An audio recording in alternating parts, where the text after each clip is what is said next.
Sağ olun cənab Əlizadə. Aşıq Nəbatəli Əlizadənin gözəl səsi ilə Dəstan havasını görüb eşidək. Buyurun. Buyurun. Mehriban, bağışlayan gözəl Allahın yadı ilə, adı ilə salam ərz edirəm əziz görənlərə. Novruz bayramında həmçini yenə təbrik deyirəm əziz görənlərə və eşidənlərə, qulaq asanlara.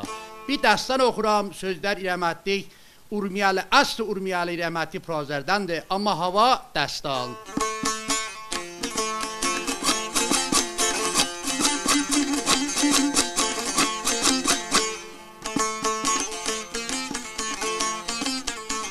Ey ağlar tərif edim, səfasını Urmiyanın, tarığı qədim şəhridir, binasını Urmiyanın.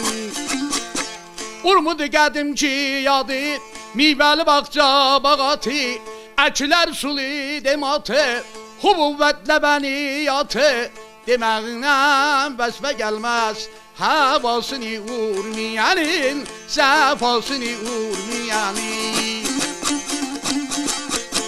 Deməğindən vəsfə gəlməz, səfasını Urmiyanın, havasını Urmiyanın.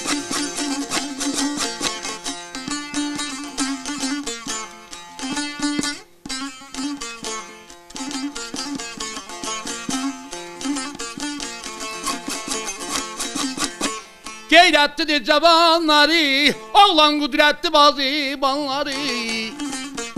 Düşmən adal çevirməzlər, əgər tökülsə qanları.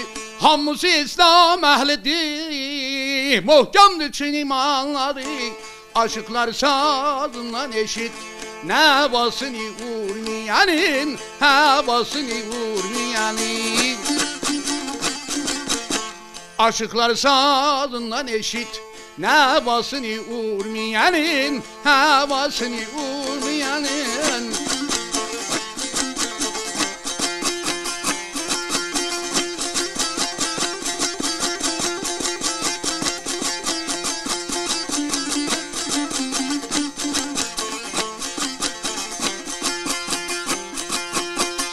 Şəhər çayı dağdənəndi, canım dərələrdə civrələndi.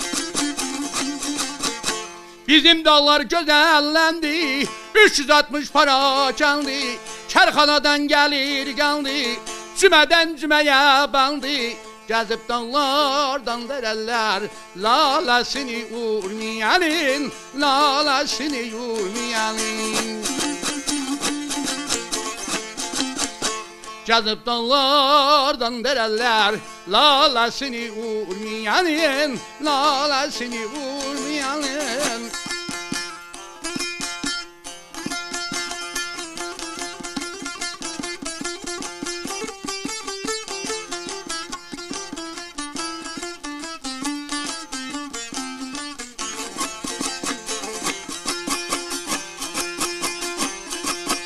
Elə pur az bülbüllərindən, canım qutardı fəsli baharı.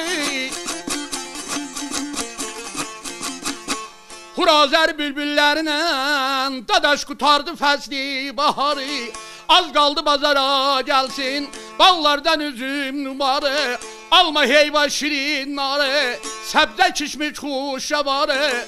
Dolananlar çəmənları, amma bu yandan tutduqlar çıxdı, hər kəs evindən aparı.